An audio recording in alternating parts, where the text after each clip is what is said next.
Me han asignado una tarea prácticamente imposible: explicar la relación entre democracia y libertad en un espacio de 45 minutos. Son dos temas tan generales que prácticamente me dan licencia para hablar de lo que yo quiera. Ahora, no voy a hacer precisamente eso. Yo quisiera compartir con ustedes algunas reflexiones, algunas inquietudes de la relación que guardan estos dos conceptos que, dicho sea de paso, están en la boca prácticamente de todos. Escuchamos a gente que puede ser un caudillo populista como Hugo Chávez utilizar los términos libremente, democracia y libertad, como también podemos escuchar a pensadores tan importantes como Mario Vargas Llosa también dedicar una gran parte de su tiempo a estos conceptos, por no decir toda la gran tradición intelectual que prácticamente data desde la República de Platón, en donde la relación entre democracia, justicia y libertad primero se empieza a examinar ya en un plano filosófico. Pero en fin, estas reflexiones ojalá nos dejen un sentir de la importancia de dedicar tiempo y análisis a estos temas. Y tiempo y análisis no tan solo por los conceptos en sí, sino también por la coyuntura que estamos viviendo. Hace 20 años, en 1990, en la última semana de enero, se celebró una reunión regional de la Sociedad Mont Pelerin. Algunos de ustedes ya conocen la naturaleza y los objetivos de esta sociedad. Fue la primera vez que tuve oportunidad yo de acudir a Guatemala y de participar en una de estas sociedades. Y curiosamente me tocó compartir un panel con también mi querido amigo Guayo Mayora, antes decano de la Facultad de Derecho de la Universidad Francisco Marroquín, hablando sobre el futuro de la democracia y la libertad. Y en ese entonces, hace 20 años, había un gran entusiasmo alrededor de un concepto llamado la democracia liberal y el triunfo de la democracia liberal. 1990, enero de 1990, estábamos fresquecitos después de la caída del muro de Berlín, estábamos a escasos meses de la caída del muro de Berlín y el gran entusiasmo que ese episodio histórico había generado. Y parte de la plática se centraba en el hecho que a partir de la caída del muro de Berlín, el futuro para nosotros había cambiado. Algo muy paradójico. El futuro cambió a partir de 1990. ¿Y qué significaba esto? Posteriormente, en otras reuniones, el premio Nobel James Buchanan, en una reflexión también sobre democracia y libertad y los límites al poder, decía y compartía con nosotros la reflexión de que en cierto sentido había algo muy importante de decir, que a partir de 1990, a partir de 1989 y 1990, después con la desintegración del Imperio Soviético, triunfaba la democracia liberal. Era un hecho histórico. Y muy poco después, Francis Fukuyama, el gran analista político y social, un teórico político y social, escribió un libro, The End of History and the Last Man, en donde hablaba del fin de la historia. El fin de la historia en un sentido en donde interpretando los hechos de la caída del muro de Berlín, la desintegración del Imperio Soviético, el cambio del mapamundi económico, como de la noche a la mañana prácticamente, una región que estaba unida dentro de quizá el episodio autoritario, totalitario, más brutal en la historia del ser humano, lo que era la Unión Soviética y el Imperio Soviético, ahora se encontraba completamente desintegrada y dividida, y cómo la otra cara de la moneda, la Europa occidental, ahora se encontraba en vías de una unión, la Unión Europea. Esto para siempre iba a cambiar la relación o el futuro de la democracia, el mercado, sistemas de justicia y la libertad. Ciertamente, este triunfo de la democracia liberal, si bien no condujo al fin de la historia, ni mucho menos, los 20 años subsiguientes nos mostraron que hay varios riesgos, que estamos llenos de incertidumbre, y bueno, creo que la lección hoy es aprender a vivir con esa incertidumbre, pero una incertidumbre por lo menos dentro de ciertas reglas del juego.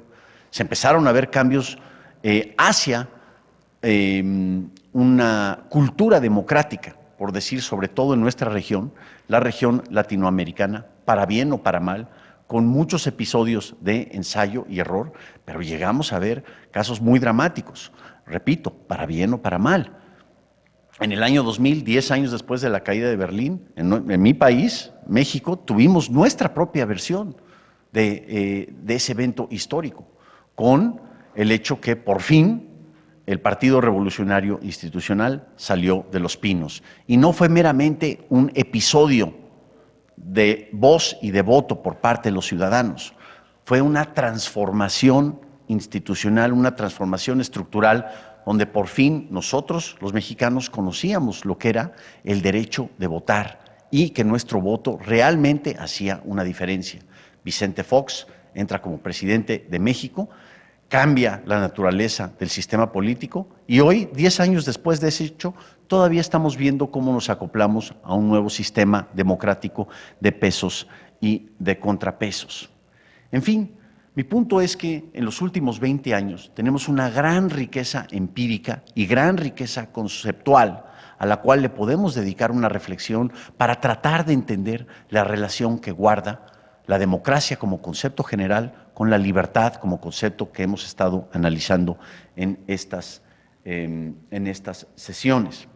Una de las tesis que quiero compartir con ustedes, más bien una hipótesis que vamos a tratar de defender, es que es un error asociar el concepto de la libertad única y exclusivamente con el concepto de la democracia.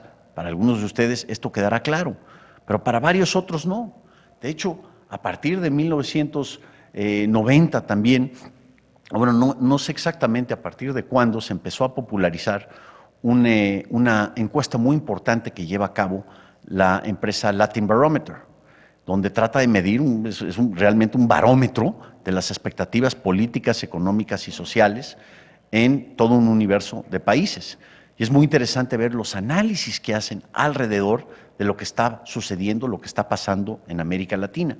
Y en algunos episodios parece haber un mayor descontento con la democracia, un mayor descontento con la liberalización económica, mayor descontento con lo que puede llamarse el modelo de mercado, un concepto al que vamos a regresar un poco más adelante.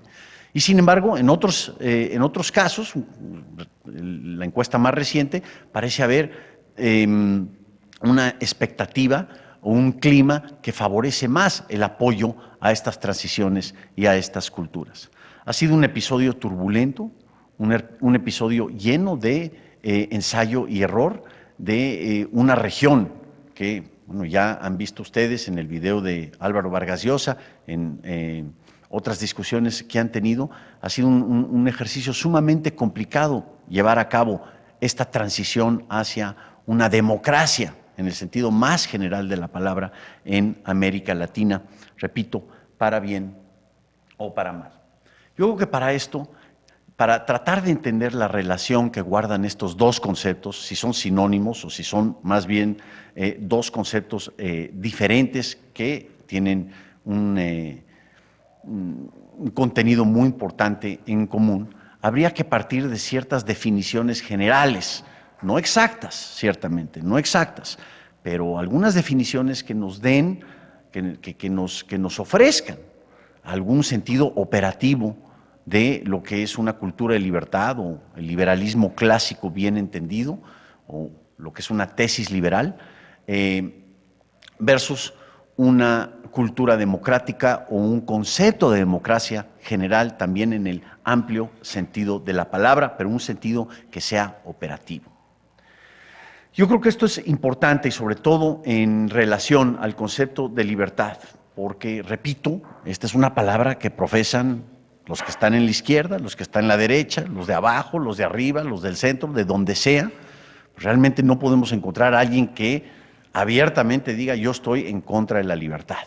Bueno, ¿la libertad de qué punto de vista? ¿La libertad de qué aspecto doctrinario? ¿La libertad como ideología o la libertad como un temperamento o la libertad como una condición humana o la libertad como algo que nace de un desarrollo cultural? Creo que esto es muy importante, llevar a cabo el ejercicio de una reflexión profunda para entender las implicaciones de este concepto a partir de una definición operativa. Otra razón por la cual creo que dedicar tiempo a esta reflexión es importante es por la gran cantidad de falacias semánticas que han surgido en los últimos años alrededor del concepto de liberalismo y libertad. Como bien saben ustedes, se ha vuelto prácticamente el deporte nacional de la política latinoamericana, por no decir la mundial, acusar al liberalismo, entre comillas, de prácticamente todos los males que suceden en el mundo.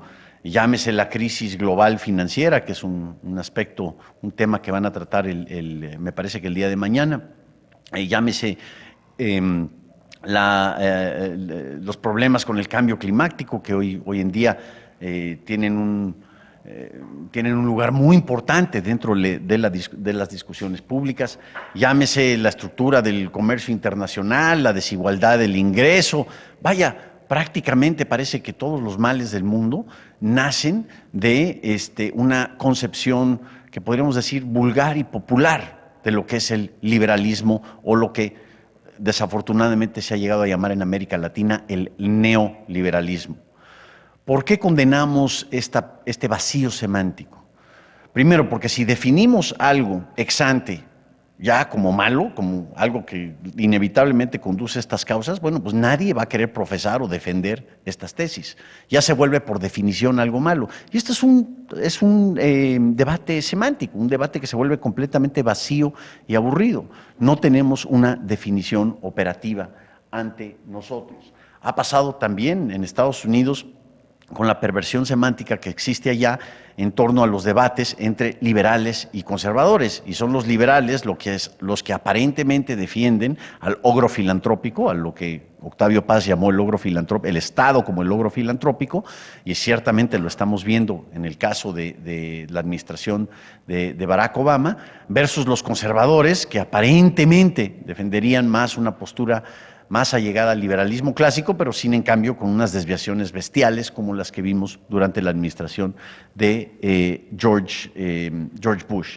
A esto le añadimos también la mala tendencia del economista profesional contemporáneo de ubicar el liberalismo como una doctrina, primero, o como una tesis doctrinal específica centrada en el concepto de libertad económica y las estrategias y las tecnologías para liberalizar un país. ¿Sí? En la Unión Soviética, en un maravilloso evento que celebró Cato Institute ahí en septiembre de 1990, se hablaba en ese entonces, los rusos estaban entusiasmadísimos de un plan de 500 días para hacer una transición del comunismo a una economía de mercado. ¿Sí? Y como el lema en ese entonces era privatizar, privatizar, privatizar, y en 500 días vamos a solucionar todos los problemas. Resultó ser un desafío mucho más profundo y mucho más complicado que simplemente enajenar un bien de manos del Estado a un bien a manos privadas. Se trataba de construir una cultura de libertad, con valores de libertad, una cultura democrática que, bueno, dicho sea de paso, en el caso de Rusia todavía dista mucho de llegar a eso, incluso 20 años después y a pesar de todo lo que ha sucedido. Otra razón muy importante por qué atender este vacío semántico o este vacío conceptual es que pueden surgir también tesis y contratesis que son anatema a la conversación, son anatema al diálogo y son contradictorios a un espíritu de tratar de entender estos conceptos que, repito, datan quizá desde antes de la República de Platón. Un ejemplo, mi ejemplo favorito hoy en día es una polemista llamada Naomi Klein, que publicó un libro, The Shock Doctrine, algunos de ustedes lo conocen, la doctrina del shock, en donde ha popularizado la idea que hay una gran conspiración alrededor de poder ejercer iniciativas militares o iniciativas de golpe de Estado con el fin de poder introducir un modelo de mercado, con el fin también de poder empoderar todavía más, de lograr empoderar todavía más a los capitalistas salvajes del empresariado global. ¿Sí? Este tipo de chatarra intelectual prevalece cuando tenemos este vacío. Y no es chatarra por lo que dice, sino por la forma que enlaza los argumentos. Y creo lamentablemente que se ha vuelto una lectura obligada para aquellos que tratan de entender y tratan de comprender la relación entre democracia y libertad. Ahora, hay un ensayo dentro del paquete de lecturas que se les otorgó al principio de esta universidad. Un ensayito de Carlos Alberto Montaner, tuvieron ustedes oportunidad de escucharlo. ¿Qué significa ser liberal? Y me encanta este título porque invita al diálogo e invita a la reflexión. Dice, bueno, el liberalismo, como una hipótesis filosófica, postula la existencia de derechos naturales que no pueden conculcar porque no se deben al Estado ni a la magnanimidad de los gobernantes, sino a la condición especial de los seres humanos. O sea, derechos naturales que nacen de la condición especial de la condición especial del ser humano. Si nosotros tratamos de obviar cualquier mención de lo que son los derechos naturales, que ya nos lleva a otro problema filosófico de una índole muy importante, ¿sí? Y muy complicada, tratemos de extrapolar o de capturar lo que es la esencia de una cultura de libertad. Si nosotros pensamos, bueno, ¿qué es vivir dentro de una cultura de libertad?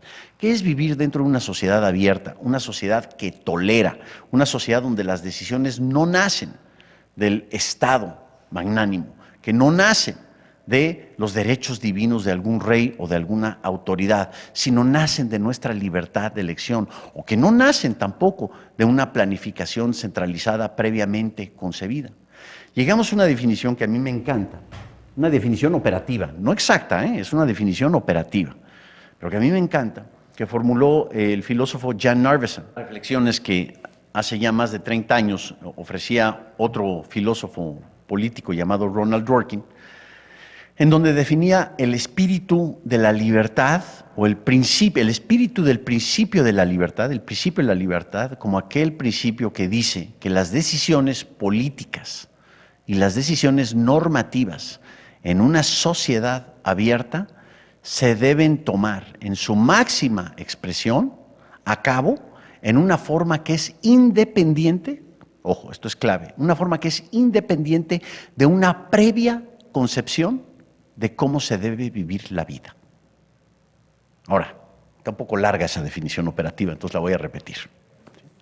El principio de la libertad, como un principio en donde las decisiones del deber ser, qué debe ser y cómo debemos vivir la vida, deben ser individuales, o más bien las decisiones políticas, las decisiones normativas en una sociedad en conjunto deben respetar el hecho que sean tomadas en una forma que es independiente de una previa concepción de cómo se debe vivir la vida. Entonces, Roberto Salinas a lo mejor tiene una concepción de cómo debemos vivir la vida, qué debemos hacer los lunes, los martes, los viernes, los sábados, los domingos, etcétera, qué es lo que debemos hacer en materia social, en materia económica, qué es lo que debemos, pero no tengo yo el derecho de imponer esa previa concepción sobre mis conciudadanos, sobre los integrantes de una sociedad civil. Y la parte civil de la sociedad viene precisamente de respetar esa independencia, la libertad de elección individual. Y creo que aquí capturamos un ingrediente muy importante, primero, de por qué se asocia las tesis del liberalismo clásico con la tolerancia, ¿sí? Pero también por qué asociamos estas tesis con un espíritu de humildad. No tengo yo la última palabra. Tendré quizá la primera palabra, pero no tengo yo derecho, como individuo, como organización, como gobernante, incluso como monarca, de imponer esa previa concepción de qué debo hacer en mi proyecto de vida sobre los otros seres, los otros ciudadanos que viven en la sociedad abierta. Naturalmente, que el brazo político de esta concepción,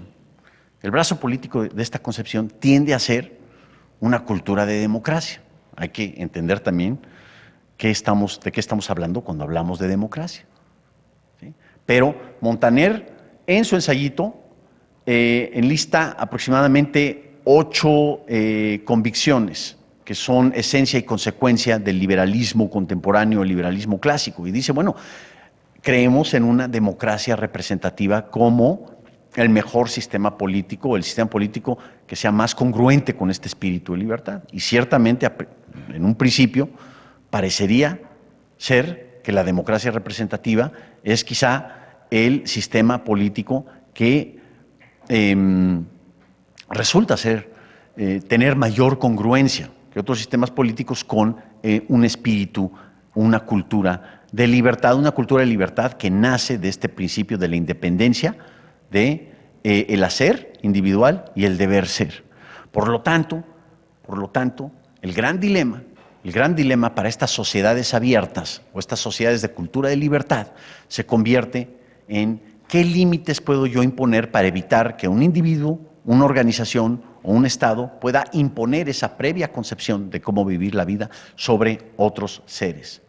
Otra consecuencia muy importante, además de la tolerancia, es que quizá tengamos que aprender a vivir con proyectos de vida que no necesariamente nos gustan. Ahora, en la medida que no nos dañan, por eso instituciones como los derechos individuales o ingredientes o factores como los derechos individuales son mecanismos institucionales tan importantes. Ya entendemos la importancia de estos derechos naturales, independientemente de si son condición del ser humano o no. Ya entendemos la importancia de sistemas de justicia basados en derechos individuales. ¿Por qué? Porque respetan mi libertad de elección. Pero mi libertad de elección no significa que yo puedo hacer con la vida de los demás lo que a mí me plazca. Que no puedo, de alguna forma, violar los derechos de los terceros. Entonces, repito, a partir de esta definición operativa general, el reto se convierte en formular los mecanismos dentro de la estructura institucional de una sociedad que limitan en forma muy general el ejercicio del poder en la toma de decisiones de los demás. Enrique Krause, un escritor, un historiador liberal mexicano muy importante, trató de capturar también la importancia de esta definición operativa en un bonito artículo que escribió hace como 3 o 4 años en el periódico Reforma de México sobre la palabra, una reflexión sobre la palabra liberal. Y su conclusión es: la alternativa liberal no está representada en los partidos políticos, fíjense, en los partidos políticos y en minorías en sectores intelectuales.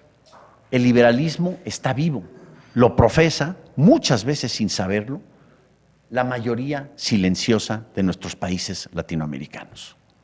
¿Cómo lo profesan? Ejerciendo su libertad individual. Sepan o no sepan que la están ejerciendo, esto es el liberalismo ya entendido, no como una doctrina o una ideología preconcebida, sino como un temperamento, como un respeto al derecho ajeno, como un respeto a el derecho de los demás, independientemente de si estoy o no estoy de acuerdo en su proyecto de vida. Y bueno, esto tiene obviamente implicaciones muy importantes para lo que entendemos dentro de un concepto general de la democracia. Repetimos, para el principio de libertad así definido, en esta definición operativa, una democracia representativa debe respetar la voz y el voto de los ciudadanos en sus elecciones políticas. Y esto parece ser una relación natural, nace naturalmente de esta concepción de una cultura de libertad. Ahora, otro escritor, un escritor francés muy importante, Raymond Aron, algunos de ustedes seguramente han estudiado a Raymond Aron, nos ofreció también lo que yo creo que es una definición operativa muy importante de la democracia como competencia política pacífica, en igualdad de circunstancias. ¿Qué quiere decir en igualdad de circunstancias? En circunstancias en donde cualquiera de nosotros puede llegar al poder. Estamos en igualdad de circunstancias. O sea, la definición en el espíritu del concepto de democracia original es la competencia política pacífica para que sea quien sea, eventualmente pueda llegar a ejercer el poder. No busquemos, dice Aron, en las nubes las virtudes sublimes de la democracia, en la realidad, o sea, en las mayorías silenciosas. La esencia de la democracia es la competencia pacífica. La competencia pacífica. Pero Aron también plantea un gran dilema para la democracia como competencia pacífica.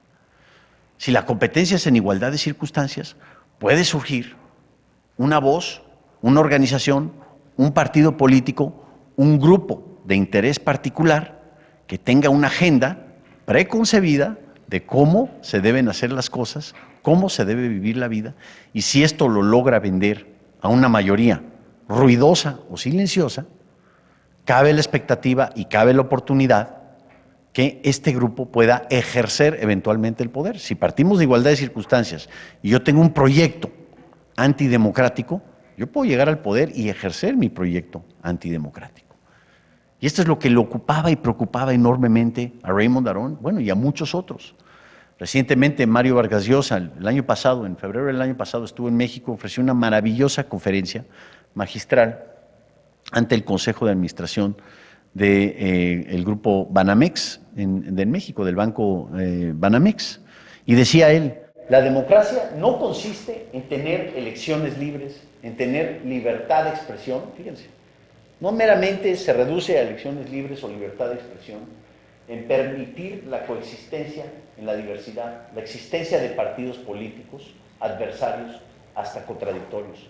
Consiste en algo que está detrás de todo esto, o sea, de alguna forma la infraestructura, ¿sí?, o la subestructura de nuestras estructuras políticas. Consiste en ciertas ideas, nuevamente, la idea de un temperamento o de una cultura de valores, una cultura profundamente arraigada, gracias a la cual las instituciones que conforman la democracia la hacen funcionar. Y yo creo que ahí Vargas Llosa, junto con otros, han tratado de llegar a la esencia del asunto. Si la democracia tiene las semillas de su propia destrucción, a partir de la definición de Raymond Aron, la competencia pacífica en igualdad de circunstancias, con miras al ejercicio del poder. Si un demagogo, un autoritario, un caudillo puede nacer y ejercer el poder a partir de ese entorno democrático, la subestructura es la que se vuelve de capital importancia para la sobrevivencia de esa democracia. Y la cultura democrática es una que va a insistir en que haya límites al poder. Y esta es la reflexión, jóvenes, esta es la gran reflexión. No lo vamos a solucionar el día de hoy, ni mucho menos. Pero esta es la gran reflexión política alrededor del temperamento liberal y de una cultura democrática. ¿Cuáles son los límites al ejercicio del poder que permitan una sociedad donde las decisiones políticas en esa sociedad son independientes de una previa forma de cómo debemos vivir la vida? Y hay varios que han dedicado un gran espacio y un gran tiempo a esta materia. Por ejemplo, el economista James Buchanan, un poco más adelante en otras sesiones, Martín Kraus nos va a hablar de la elección pública y la gran aportación de Public Choice a entender, digamos, el papel de los incentivos dentro de la economía y dentro de la política y el ejercicio de la política económica. James Buchanan le preocupaba enormemente este tema. Poco después de la reunión de Guatemala que mencionaba yo hace 20 años, aquí en la Antigua, Buchanan postuló una idea maravillosa donde decía, el socialismo quizá murió, pero Leviatán sigue vivo. Y Leviatán siempre va a seguir vivo, siempre va a haber esa tentación, siempre va a haber ese impulso, el impulso hacia el poder. Y a partir del ejercicio del poder, el no respetar la independencia de mi concepción de cómo se deben hacer las cosas. Esta es la historia de América Latina, la historia que hemos escuchado en otras pláticas y que vimos en la narrativa de Álvaro Vargas Llosa. El caudillismo, el siempre mirar a El Salvador o la persona que va a llegar y solucionar todos nuestros problemas, que se va a encargar de nosotros. No tan solo en América Latina. El mismo Buchanan decía, el espíritu del Leviatán moderno o posmoderno o contemporáneo o como se llame, el Leviatán del día de hoy es, te vas a encargar de mí en materia de salud, en materia de educación, en materia de valores morales, en materia de qué es lo que debo hacer o cuál es la vocación o el proyecto de vida que debo yo seguir. Todo va a depender del Leviatán y aquel que esté ejerciendo las riendas del Leviatán. Claro, dentro del ejercicio del poder, dentro del ejercicio de imponer una visión que no necesariamente es congruente con mi visión, dentro de querer perpetuar eso, perpetuar ese ejercicio del poder, pues nacen ciertas prácticas profundamente antiliberales en el sentido estricto de la palabra, o anticultura de una libertad. Es precisamente lo que estamos viendo con supuestas democracias operativas en el Ecuador, en Bolivia, ciertamente en Venezuela, lo llegamos a ver en el caso de México, que por cierto, al margen, lamento un poco que en la maravillosa narrativa de Álvaro Vargas Llosa no se incluye un capítulo sobre lo que sucedió en México en el 2006. Pero si hacen ustedes memoria, en esa elección, Andrés Manuel López Obrador, nuestra versión de Hugo Chávez, el caudillo, el populista, lo que Enrique Krause llamó el Mesías tropical, ¿sí? Es una maravillosa caracterización. Alguien que verdaderamente pensaba que él tenía un monopolio sobre la verdad. Si yo parto de la premisa que soy la encarnación de la voluntad popular, de la voluntad democrática del pueblo, la voz del pueblo, y si la voz del pueblo es suprema y sagrada sobre todo lo demás, cualquiera que esté en contra de la encarnación de la voz del pueblo, no es meramente alguien que está diciendo algo falso, es alguien que es un traidor a la patria. Y el traidor a la patria merece solo una cosa: fusilamiento. Hoy lo vemos en Ecuador, con la retórica de Correa de decir: mi gobierno representa el bien común, la justicia y el bienestar familiar. Cualquiera que esté en contra del bien común, ¿quién va a estar en contra del bienestar familiar? Y la justicia y la libertad. Bueno, cualquiera que esté en contra, dice Correa, pues merece una represión, merece no tener esa voz que tanto celebramos, supuestamente celebramos dentro de una cultura democrática. Estas son las consecuencias que preocupaban enormemente a Raymond Aron.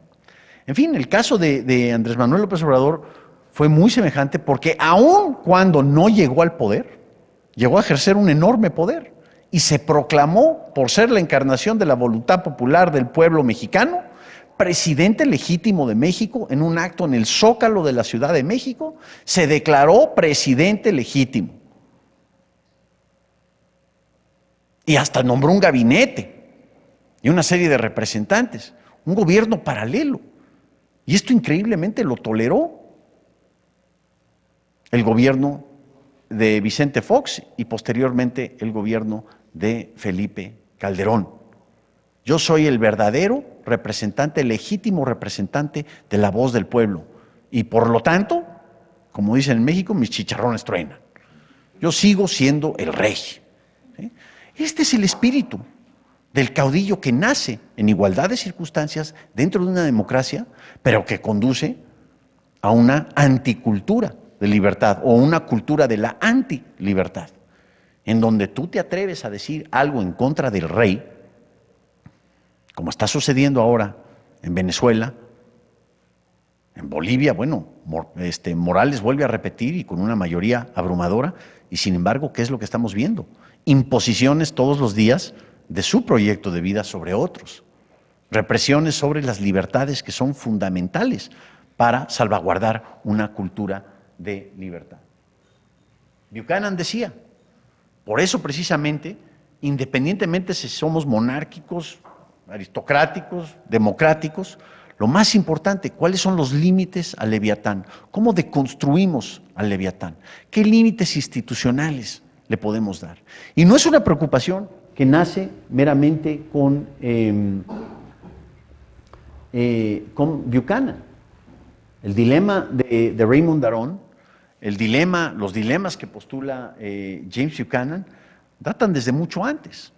Digamos, cuando pensadores tan importantes como David Hume y Adam Smith empezaron a atacar estos problemas de la relación entre la sociedad, los valores morales, el sistema político, el sistema económico, incluso la naturaleza de la justicia.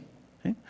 Hume decía, bueno, en una serie de maravillosas narrativas, en sus ensayos y en sus contribuciones de teoría moral, decía, bueno, la justicia, de alguna forma, es aquel sistema de convenciones humanas que nace precisamente para poder coexistir con otros. Dentro de la familia, dentro de nuestro círculo inmediato de amistades, en la Universidad del Cato, pues quizá aquí podemos ser benevolentes y nos llevamos y somos buena onda, ¿sí?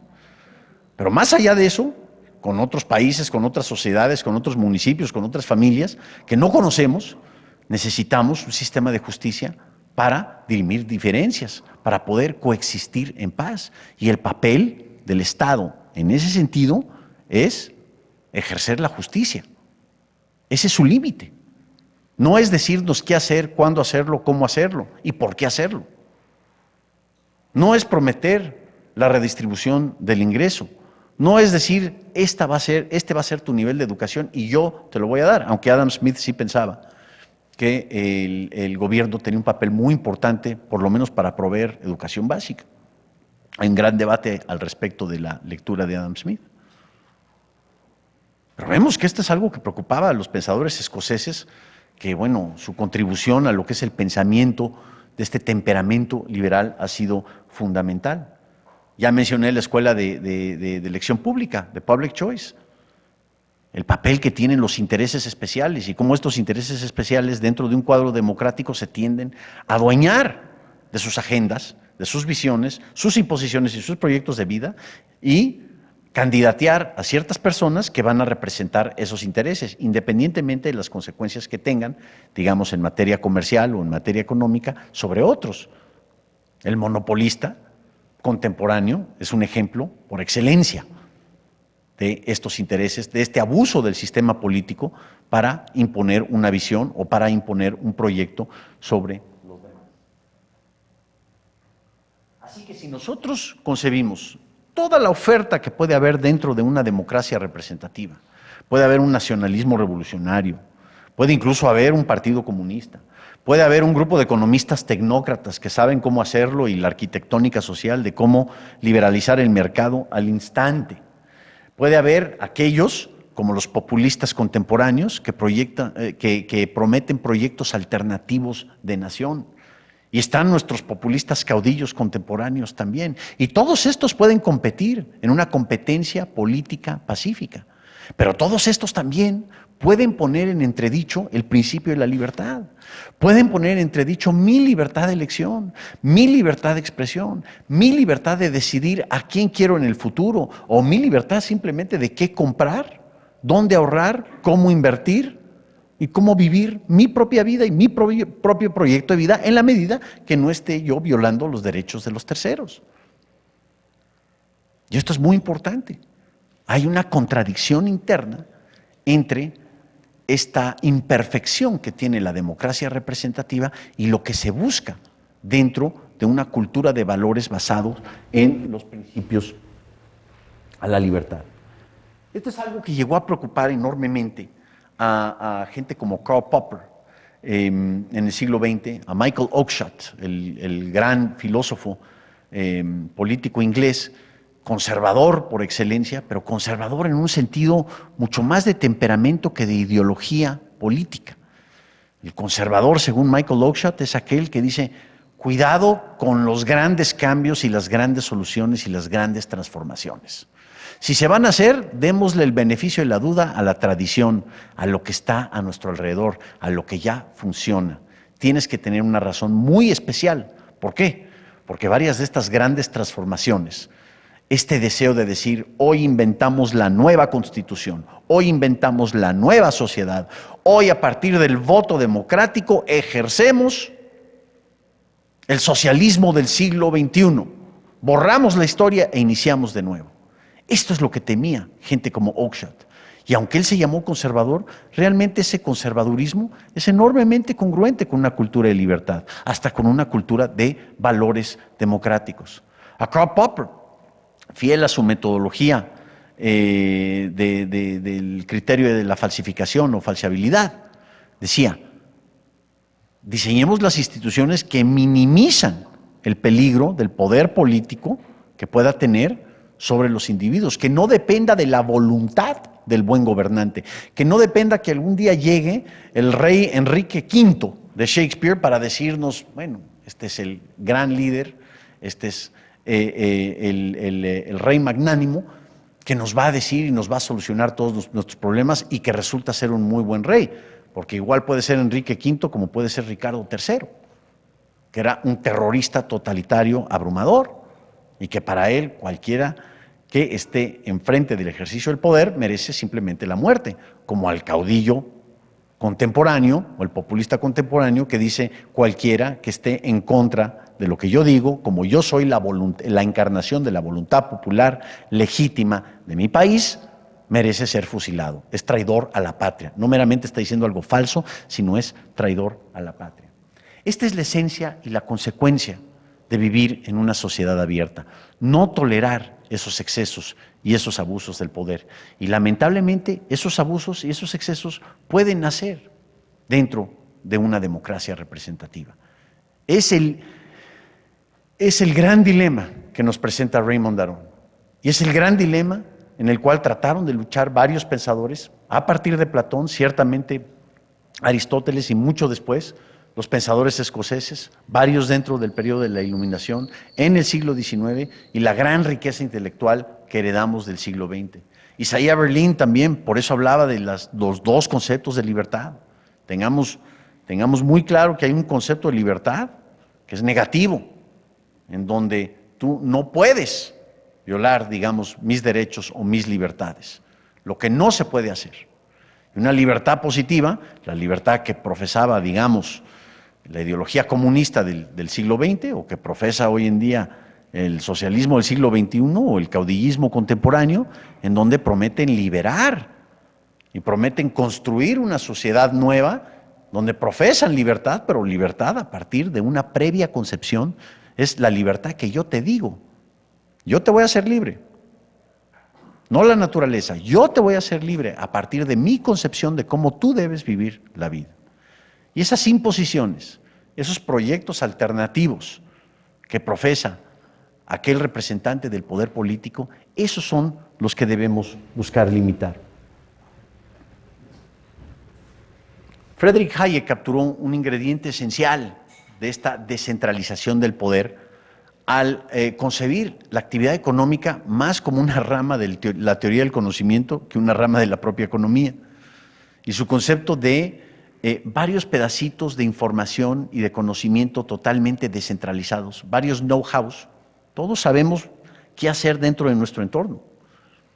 Realmente podemos profesar el conocimiento de saber qué debemos planificar y hacer para toda nuestra sociedad. Como varios artículos constitucionales que existen en nuestras regiones latinoamericanas.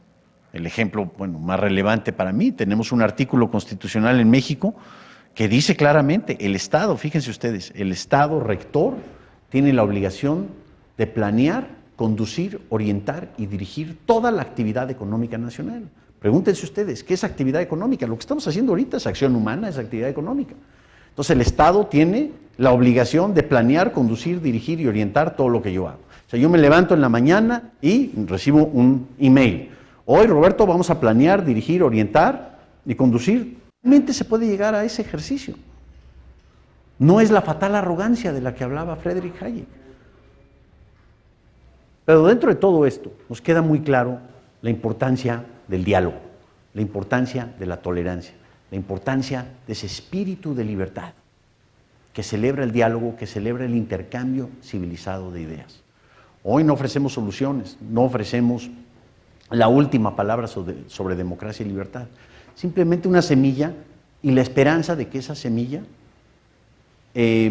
pueda florecer en un futuro, en sus propios intercambios y sus propios ejercicios, sus propias conversaciones, ya sea entre ustedes o con la historia moderna, con aquellos representantes de la historia moderna, para contribuir a la reflexión y el pensamiento sobre la relación que guardan democracia y libertad. Repetimos, partimos de la premisa, o partimos de la conclusión, más bien, que democracia y libertad no son conceptos sinónimos y que existen grandes dilemas y grandes retos en la filosofía política para diseñar, para contemplar el entorno institucional que limite el ejercicio del poder a partir de una competencia pacífica. Yo en lo personal creo que la libertad de expresión y una cultura de conversación civilizada es lo que nos evita Es quizá el factor más importante que evita el surgimiento de estos caudillos, de estos populistas, de estos que quieren perpetuar el poder e imponer su visión de cómo hacer las cosas dentro del resto de la sociedad. Yo creo que con eso terminamos mi propia reflexión y ojalá tengamos un diálogo muy rico y abierto sobre estos temas. Muchas gracias. ¿Qué tipo de decisiones a corto y largo plazo podrían implementarse en la sociedad venezolana para que comiencen a veces un poco más con esa mentalidad liberal? A pesar de que en esta sociedad prospera la incertidumbre y la desconfianza, además de que existe también un deterioro social, económico y político, y donde abunda, o por llamarlo así, o sea, más de la mitad de la población venezolana se mantiene bajo subsidios, como las misiones, y por controles de precios. Bueno, es una pregunta muy inteligente y muy difícil. Entonces voy a responder diciendo no sé. Pero no sé por qué, porque partimos de que vivimos en un mundo de incertidumbre. No sabemos, si alguna lección aprendimos de los últimos 20 años, es que es supremamente vanidoso tratar de adivinar el futuro. Todavía más proclamar el fin de la historia y el triunfo de la democracia liberal. ¿Sí? Fareed Zakaria, el gran columnista de Newsweek, tiene un libro maravilloso que se llama Illiberal Democracies, Democracias Iliberales. Lo que tú estás preguntando es cómo le hacemos para pasar de una democracia iliberal a una democracia liberal, dentro del miedo, dentro de la represión, la desconfianza y la incertidumbre que existe en el futuro. Yo creo que hablando se entiende la gente, y que estas cosas se empiecen a hablar, se empiecen a reflexionar, que tú regreses a tu país y digas, esto aprendí, esto no estoy de acuerdo, esta es mi opinión, esta es mi visión, así deben ser las cosas, así no. Eso es lo que empieza a generar, ahí estás formando tu libertad. No es la varita mágica que los va a llevar a una democracia liberal el día de mañana, o quitar a este espanto de caudillo populista.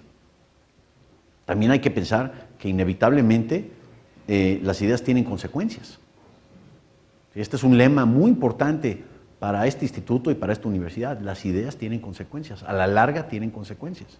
Y una mala idea como el control de precios va a tener la consecuencia de que eventualmente no va a haber azúcar y no va a haber leche. Y el mercado negro va a ser tu único indicador confiable de realmente a cómo está el tipo de cambio.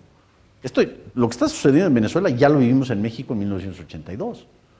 Los tipos de cambio paralelos y el tipo de cambio negro y todo lo que es el mercado negro. O sea, estas son lecciones de la naturaleza económica que parten de la naturaleza de la escasez. Bueno, Martín Krauss y otros les podrán explicar con mucho mayor detalle y detenimiento estas consecuencias. Pero eventualmente algo pasará en materia económica que acelera ese descontento. Pero yo creo que en el fondo no es el descontento en materia económica y tu bienestar inmediato lo que vaya a propiciar el cambio. Es poder hablar, es poder dialogar. Y por eso lo que está haciendo el movimiento estudiantil para mí es importantísimo, porque son voces que han tenido el coraje de decir no estoy de acuerdo. Eso no quiere decir que sean liberales clásicos o que partan de alguna ideología preconcebida. Sí comparten la idea, oye, yo tengo derecho de ejercer mi proyecto de vida. ¿Y cómo es posible que me andes nacionalizando un canal de televisión? Afortunadamente, hoy existen las tecnologías también para poder ventilar esas diferentes libertades de expresión. Y hay que usar mucha imaginación y mucha creatividad. Pero yo te diría, lo que estás haciendo tú el día de hoy, estás sembrando diálogo. ¿Sí? Diálogo viene de la palabra dialéctica. Algunos de ustedes les dejé este ejercicio anoche. Viene la palabra dialéctica. ¿Y qué significa dialéctica? Es intercambiar una idea con otros con el bien de irla mejorando. Si no estás de acuerdo con alguno de tus correligionarios estudiantiles que van y se manifiestan y dicen, o con lo que han escrito, o con el sistema político que proponen, no importa, pero estás manifestando tu derecho a decir, tu derecho a que tú tienes voz y voto. Y eso en la historia siempre ha hecho una diferencia. No es la varita mágica, lamentablemente, y es una situación muy desafortunada que enfrentan. Y créanmelo, Enrique Krauss decía en un libro sobre Venezuela, que se llama Demagogia y Poder, decía, aquí en México todo el mundo alabó el libro, criticó el libro, y todo el mundo pensó que era de Venezuela. No era de Venezuela, era un libro hablando sobre México. Y él celebraba que la discusión pública es mucho más rica en Venezuela, quizá han tenido que llegar a ese extremo de tener este autoritarismo bolivariano, ¿sí?, para que la discusión pública sea mucho más rica de la que es en México, a pesar de que por 200,000 votos estuvo a punto de llegar el Mesías tropical a la silla de los pinos y hacer con el poder político todo lo que él quisiera. Si afuera del poder político paralizó la Ciudad de México, ¿se acuerdan cuando bloqueó la Avenida Reforma? Imagínense ustedes a Al Gore en el 2000, después de que pierde contra George Bush, ir a la Quinta Avenida de Nueva York y decir, yo aquí me manifiesto y un campamento de 2 meses y nadie circula por la avenida, la Quinta Avenida, y nadie circula por la Avenida Madison y yo la tomo. Eso fue lo que pasó en la Ciudad de México. Parece caricatura, pero esto fue lo que pasó. Y esto fuera del poder. Yo no quiero pensar qué hubiera pasado si llega al poder, ya con las riendas del poder y con el beneficio de la factura petrolera y demás, ¿no? Otra cosa es que ojalá algún día se les acabe el petróleo, como a nosotros, ¿sí?, para que estemos obligados a ser competitivos y crecer a partir de nuestras instituciones y la calidad de nuestras instituciones económicas. Antes siempre se habla de los recursos naturales y que estamos dotados de grandes recursos naturales y que tenemos esto y tenemos petróleo y oro y playas y turismo y gente joven y esto y el otro y esto y aquello. En el caso de México, 3,000 kilómetros de frontera con el mercado más grande del mundo. Y a pesar de eso, hemos ido para atrás, no para adelante. Hay países que no tienen absolutamente nada, ¿no? Corea del Sur, ¿qué tiene Corea del Sur? Tiene un vecino un poquito más hostil que el mexicano. Y tiene agua, tierra y surcoreanos y se acabó, ¿no? Y sin embargo, ha cuatriplicado su producto por habitante de lo que tenían Venezuela o México hace 40, 50 años. En fin, no pierdas la esperanza. Pienso que esta corriente folclórica del socialismo del siglo XXI ha pegado por la falta de credibilidad y legitimidad de los partidos políticos. Para mí, incluso me atrevería a decir que la base de la institucionalidad de nuestros sistemas democráticos es parte del buen funcionamiento entre los partidos políticos y la sociedad. Mi pregunta va en ese sentido. ¿En qué deben fortalecerse los partidos políticos para promover y garantizar la cultura de democracia y libertad que usted nos ha comentado?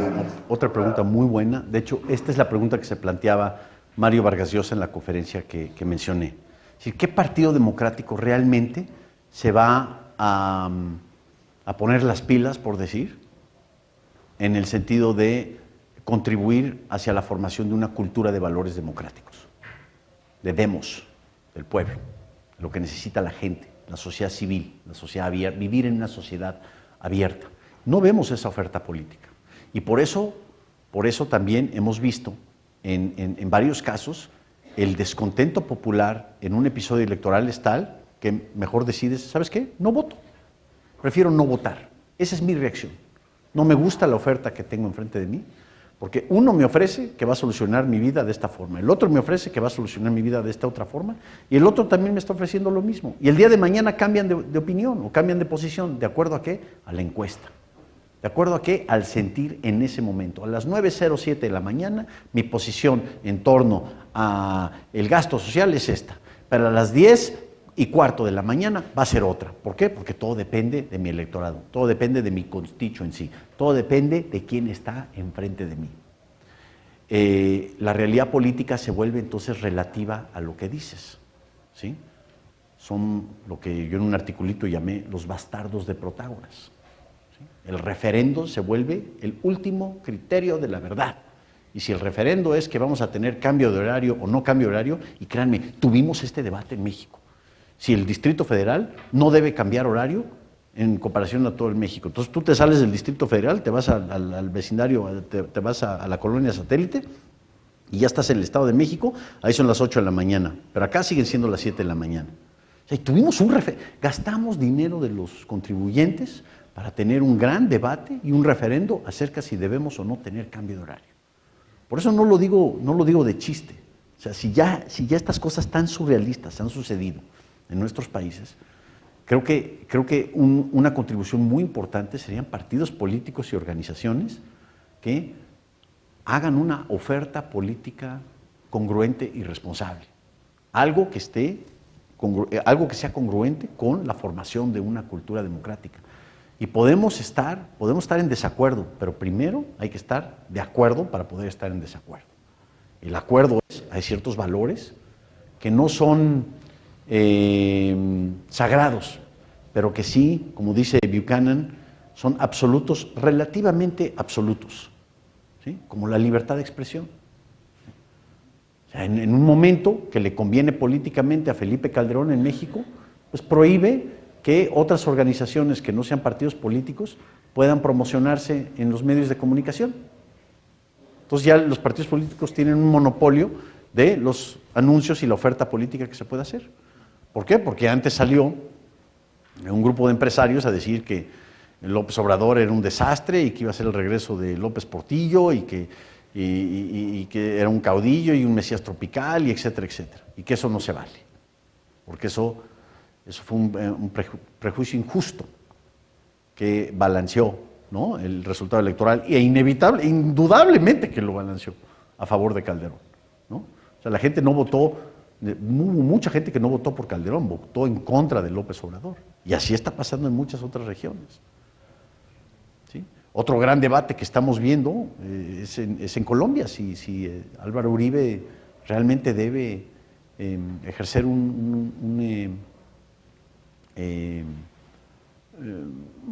una tercera administración. Pero oye, tiene una oferta política interesante. Y ese es un buen referente, ese es un buen ejemplo. Otras ofertas políticas que han surgido nacen también de la explotación de la víscera política. Esto es muy importante tratar de evitar esto. Por eso el diálogo y la dialéctica, la tolerancia y el intercambio civilizado de ideas es tan importante para poder construir una oferta política que sea congruente y responsable. ¿Sí? El Partido Verde Ecologista en México de pronto se declara: estamos a favor de la legalización de las drogas, cuando realmente no han estudiado el tema, pero como está de moda decirlo por todas las decapitaciones que están sucediendo en México, ya de repente, o sea, ¿lo están haciendo porque les conviene políticamente o lo están haciendo porque han hecho una reflexión del tema o porque son bastardos de Protágoras? O la pena de muerte para los secuestradores de niños. Bueno, entonces, ¿por qué no secuestradores de cualquiera? ¿No? O sea, lo dijiste porque es políticamente popular, y créanmelo, es muy popular desde el punto de vista político andar diciendo estas cosas, o lo crees porque va a alimentar tu popularidad dentro de un cierto segmento de la sociedad. Ni siquiera saben de lo que están hablando, ¿no? O sea, es una pregunta muy difícil, es la construcción. Lo hemos estado viendo en varias naciones latinoamericanas. A partir de las grandes transformaciones democráticas, cómo nacen estos pesos y contrapesos. Y ciertamente una oferta política es muy importante. Creo que el caso de Chile es muy representativo, porque independientemente de los desacuerdos parten de una serie de acuerdos. O sea, hay ciertas cosas que mencionaba yo en la noche de la cena de la narrativa de Álvaro Vargas Llosa, la disfuncionalidad de los términos derecha e izquierda. No significan absolutamente, es lo primero que abandonaría en una oferta política. No hablar hablar de izquierda es casi que es una condición sine qua non. Hoy te voy a decir que hay izquierdistas progresistas modernos, fíjense, todos los adjetivos, ¿no? ¿Qué tal? ¿Tú quién eres? Yo soy el doctor Jorge Castañeda. ¿Y qué eres? Soy profesor de la izquierda progresista moderna inteligente, ¿no? A diferencia de la primitiva, caudillista, populista, antieconómica. O sea, ya por eso nuestras tarjetas de presentación son tan largas en México, ¿no? Porque tenemos todos estos títulos. ¿Y qué es la izquierda moderna, progresiva, inteligente? ¿Sí? Pues caray, es una izquierda que propone los principios de sentido común.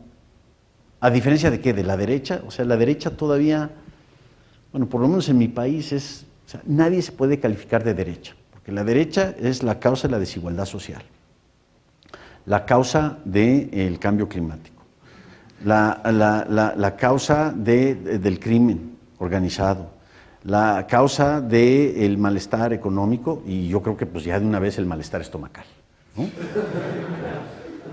Entonces mejor no soy de derecha. Yo también soy de izquierda responsable, inteligente, moderna, ¿no? Y te voy a decir qué están diciendo hoy la izquierda responsable, inteligente, moderna. Denise Dresser, una maravillosa oradora. O sea, una persona que verdaderamente tiene una capacidad de oratoria y de convencimiento extraordinaria.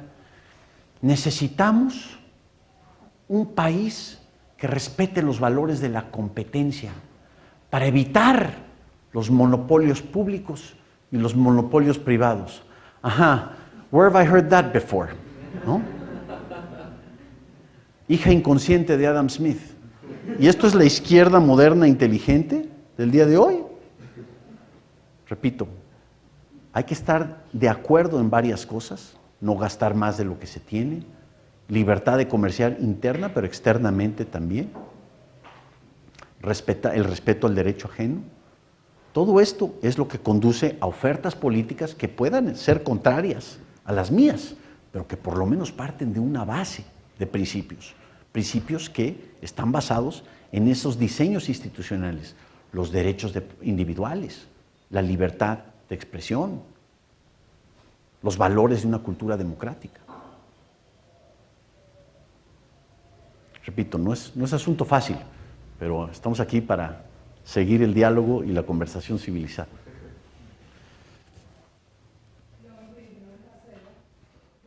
Gracias por escucharme. Mi pregunta es, ¿cómo pienso, cómo hago para empezar a propagar ideas liberales en un país en que la gente, que en su mayoría no puede generalizar, no quiere asumir responsabilidad individual sobre sus propias vidas?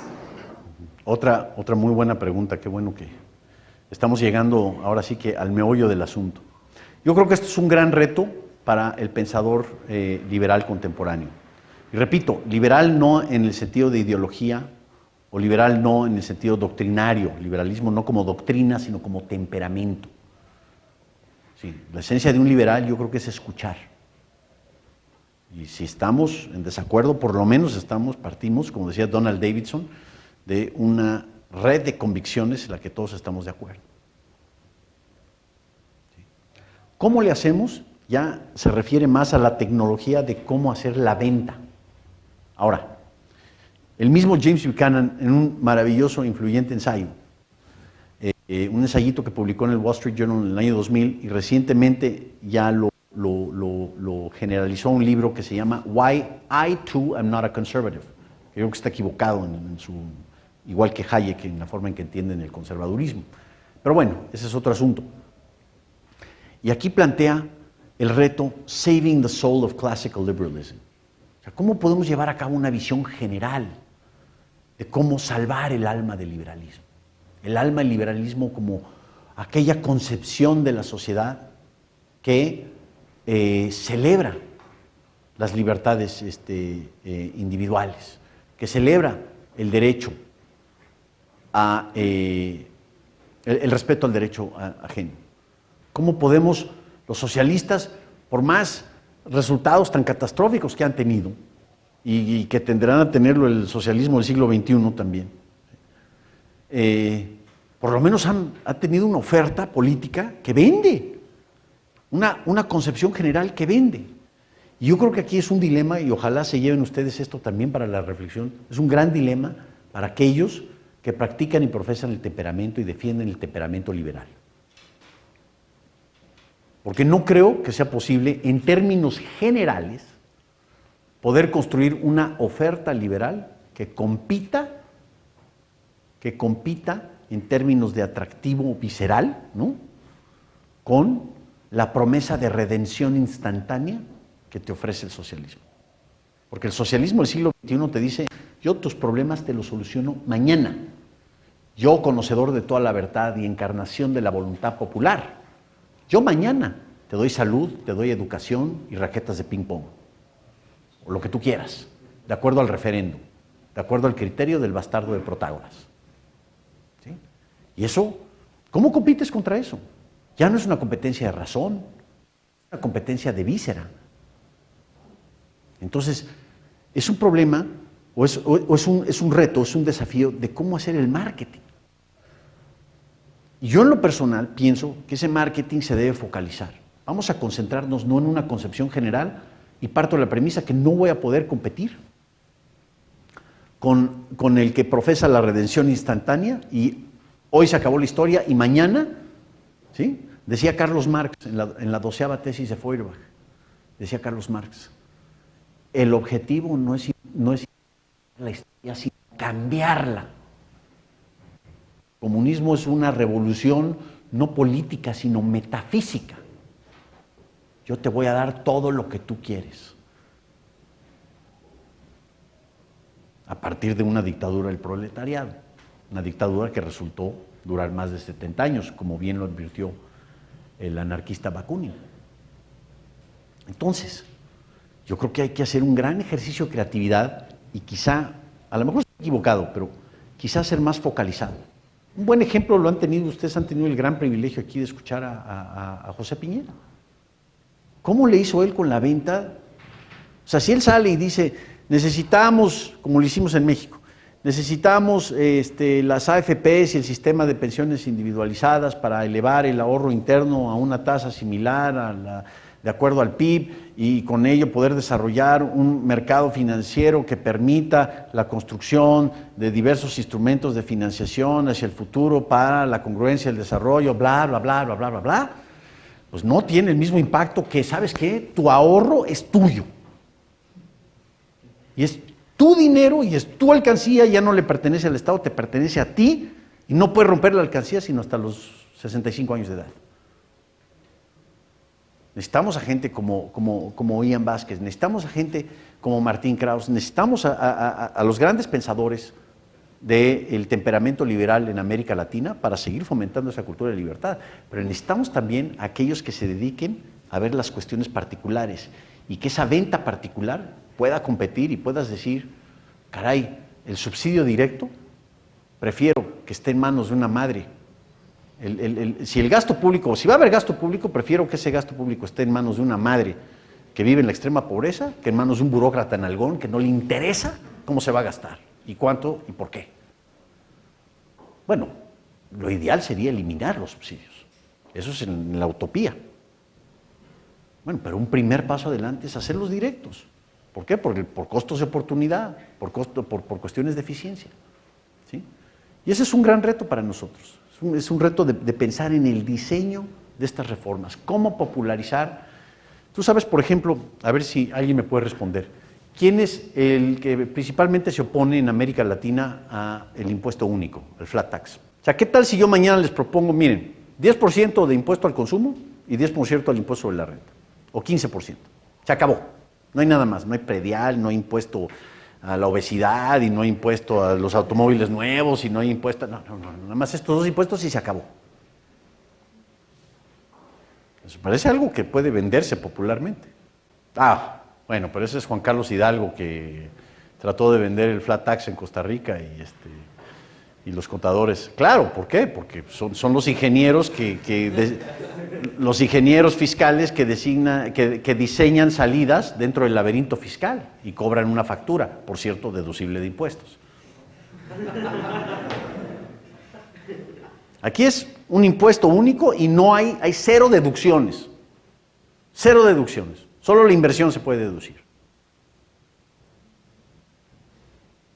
Los empresarios. Porque varios grupos empresariales, fíjate, tu principal enemigo no es la izquierda primitiva, o como diría Denise Dresser, no inteligente y no moderna. ¿Sí? Son los empresarios. ¿Por qué? Porque hoy con los laberintos fiscales que existen hoy en día en nuestros países, pues diseñan estrategias en donde pueden deducir, o sea, se rascan la nariz y lo pueden deducir de impuestos. ¿Sí? Entonces la tasa efectiva que acaban pagando es del 4%, y ahora le vas a imponer 15%. Estás triplicando su costo. Bueno, entonces hay que ser muy creativos en ver cómo vas a hacer esa venta. ¿Sí? Hay gente como Hernando de Soto que creo que ha hecho un gran trabajo. O sea, él off the record nos va a decir todo este rollo del misterio del capital y la economía informal y cómo sacar a la gente que vive en pobreza moderada, de la pobreza moderada, a la clase media, empoderarlos con propiedad. Es una forma de vender el liberalismo. ¿Por qué? Porque su grupo de interés pues, es un grupo muy amplio. Pero es una cuestión focalizada. Entonces, necesitamos ciertamente lo general, pero siempre muy cautelosos de que competir en términos generales con la redención instantánea, la vanidad de la redención instantánea que promete el caudillo, el socialista del siglo XXI, o cualquiera que profesa saber cómo hacer las cosas. Esa oferta siempre va a ser muy atractiva.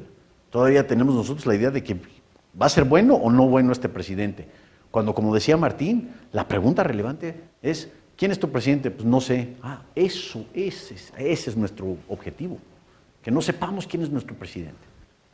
¿Por qué? Porque son las instituciones, reglas sencillas para nuestro mundo complicado. Richard Epstein, otra persona que se ha ocupado y preocupado de estos temas. En fin, si quieres seguimos el diálogo en otra oportunidad, pero muy buena pregunta. ¿Hasta qué punto cabe una relativización de algunas libertades? En el sentido, por ejemplo, recogiendo el ejemplo de Corea del Sur que tú mismo mencionaste, en el caso del despegue industrial y económico que tuvo Corea, hubo una relativa permisibilidad de algunos temas como determinados monopolios para que sean un poco más eficientes al principio en temas de retorno de la inversión. En el mismo caso de Chile, en la dictadura, que se introdujeron reformas económicas importantes, y finalmente en el caso de China, que tiene un despegue económico importante, que está sacando a la pobreza a gente, y a pesar de que tiene este crecimiento, bueno, una restricción de la libertad de expresión. Bueno, una cuarta pregunta también muy difícil. Claro que en espíritu y en términos generales no estoy de acuerdo de utilizar esos mecanismos. Y al final del día, they catch up to you. O sea, van a llegar a tener consecuencias contrarias a los objetivos que estás buscando.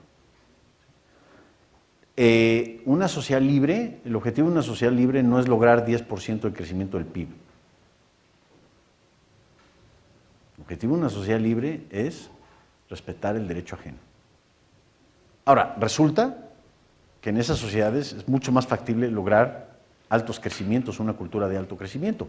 Y para esto ya no es ideología, ya hay hechos empíricos a partir de índices de libertad económica y índices de competitividad y varios otros medidores que cuantifican la prosperidad, pretenden cuantificar la prosperidad. En otros casos, aquellas estrategias que funcionaron protegiendo al mercado digamos, que funcionaron como la gasolina para el despegue, en otros casos han creado Frankensteins, ¿no? El caso mexicano de Telmex es clásico. Te vamos a ofrecer una cierta protección, Carlos Slim, dentro del mercado, y a partir del año 8 ya vamos a abrir la telefonía fija a la competencia. Pues llegó el año 8 y el señor, ya totalmente acostumbrado a sus rentas monopólicas, y es cierto que revolucionó, o sea, como en muchos países latinoamericanos que ha pasado, en México, para poder tener una línea telefónica fija, necesitabas pues una bolsita, un costo de entendimiento lo suficientemente abultado para convencer al funcionario que te otorgara la línea, ¿no? Como un viaje a Las Vegas o algún reloj Rolex o algo así. Entonces te daban la línea telefónica, 3 Aves Marías y aproximadamente 6 meses. Y hoy de la noche a la mañana consigues una. No hay ninguna duda que ha tenido un gran progreso el sistema de telecomunicaciones mexicano, como varios otros en América Latina. Pero también el costo que se pagó fue intolerable. O sea, los costos de larga distancia en telefonía fija son de los más altos, si no los más altos del mundo. Es un escándalo. Y este señor lo que ha hecho es que se ha amparado y a través de legalismos y tecnicismos y estrategias jurídicas ha diferido la apertura del mercado de telefonía fija. Lo abre un poquito, pero pues el 5%. ¿No? Jocosamente nosotros, cuando trabajaba yo en televisión, llegamos a proponer la idea de poner un impuesto Carlos Slim. El impuesto Carlos Slim es un impuesto en donde con ese impuesto financiamos la utilidad neta operativa anual de Telmex y se la entregamos íntegra a Carlos Slim a cambio de que deje una apertura en igualdad de condiciones en telefonía fija. Y al final del día ya tiene garantizada su renta, ¿no? Ya se puso el impuesto. Y decíamos, esto sería más justo que lo que hay hoy en día. Claro que nunca me dejaron echar ese comentario comercial porque pues, venía patrocinado por Telmex y ni modo que Telmex iba a patrocinar algo así, ¿no? Entonces hay Hay consecuencias no intencionadas de estos intervencionismos dirigidos, ¿no? Que puede resultar la albóndiga mucho más cara que el caldo, ¿no? Sin embargo, es algo que dialogar. O sea, yo creo, por ejemplo, en materia de reformas energéticas, Ian Bremmer tenía un ensayo interesante sobre state capitalism y el crecimiento, para aquellos que proclamaban el fin del capitalismo, dice no, es más bien la consolidación del capitalismo de Estado, ¿no? O sea, en su gran mayoría las empresas de energía tienen un componente estatal fuerte o un componente estatal absoluto, ¿no? Bueno, lo ideal sería un mercado de competencia abierta y la inversión privada y que cualquiera pueda distribuir y extraer el petróleo y que no haya injerencia del Estado. Bueno, eso sería lo ideal, pero no va a suceder. Entonces comencemos con alguna vía media, comencemos con algo que pueda funcionar, que sea la energía, la propiedad del Estado, pero que podamos asignar ciertas concesiones o ciertos derechos, podamos subastar ciertos derechos a ciertas empresas para invitar esa inversión privada. Y los recursos derivados de eso, quizá ponerlos en algún fideicomiso, en algún trust, y que se distribuyan como una especie de beneficio para los ciudadanos, que todos los ciudadanos sean beneficiarios, sean beneficial owners, ¿no?, de ese fideicomiso. Para que digas, bueno, el petróleo sí, verdaderamente es del pueblo y hay un cheque que me llega anualmente. Y va a haber problemas de déficits en algunos años y va a haber problemas de clientelismo. Oye, pero yo estaba acá y ahora estoy acá. Ahora ya puedo seguir adelante. En Chile, igualmente. Bueno, en términos ideales, el ahorro para la vejez debería ser voluntario, no un porcentaje que dicta y determina el Estado. Pero no lo vas a lograr de la noche a la mañana. Entonces comencemos con alguna vía media y tener un mecanismo que eventualmente implique que pues, tu porcentaje obligatorio sea chiquito y tu porcentaje voluntario sea mucho mayor.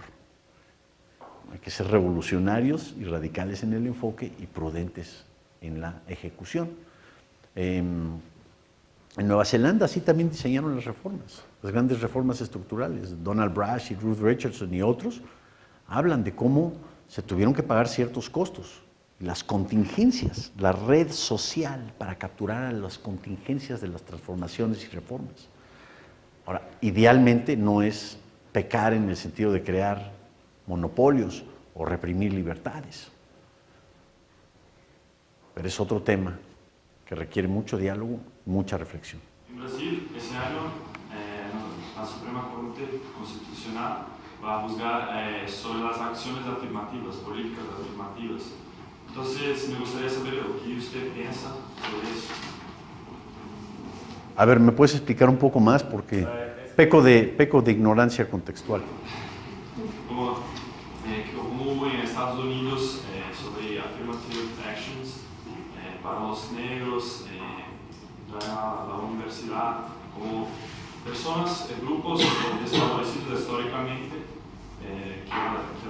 los gobiernos piensan que ellos tienen que tener más oportunidades. No, fíjate que no estoy, en espíritu no estoy de acuerdo con eso. O sea, y hay un gran debate al respecto que va mucho más allá de la affirmative action o las acciones afirmativas. Porque es pensar que el Estado es el que tiene el criterio y a los burócratas iluminados que te van a decir exactamente cuál va a ser y cómo va a ser la igualdad de circunstancias. Y eso debe ser parte de una elección libre, de una elección espontánea. Ahora, lo que sí es muy importante es garantizar los derechos individuales, independientemente de que seas chaparro, alto, mujer, hombre, negro, blanco, moreno, independientemente de cualquier circunstancia o particularidad del ser humano. Eso sí es muy importante. Pero ya esta cuestión dirigista, orientar, conducir, planear y dirigir la actividad económica, ¿o no? O la afirmación presume, fíjate, supone que hay alguien que sabe cómo hacer estas cosas. Y que te impone la visión. ¿Por qué? Porque yo soy el iluminado que tiene la verdad. Y eso es muy peligroso. O sea, las intenciones son muy buenas, pero ¿quién jamás hizo algo o propuso algo con malas intenciones? Las buenas intenciones, pues ya seguramente lo han escuchado, son los ladrillos que construyen o que pavimentan el camino al infierno. Políticamente es muy popular, pero en términos de una cultura democrática y una cultura de libertad, puede ser muy peligroso, puede tener esas consecuencias no intencionadas. Así que, jóvenes, excelentes preguntas, les agradezco mucho su atención, sigan el diálogo, sean tolerantes y aprendan a escuchar.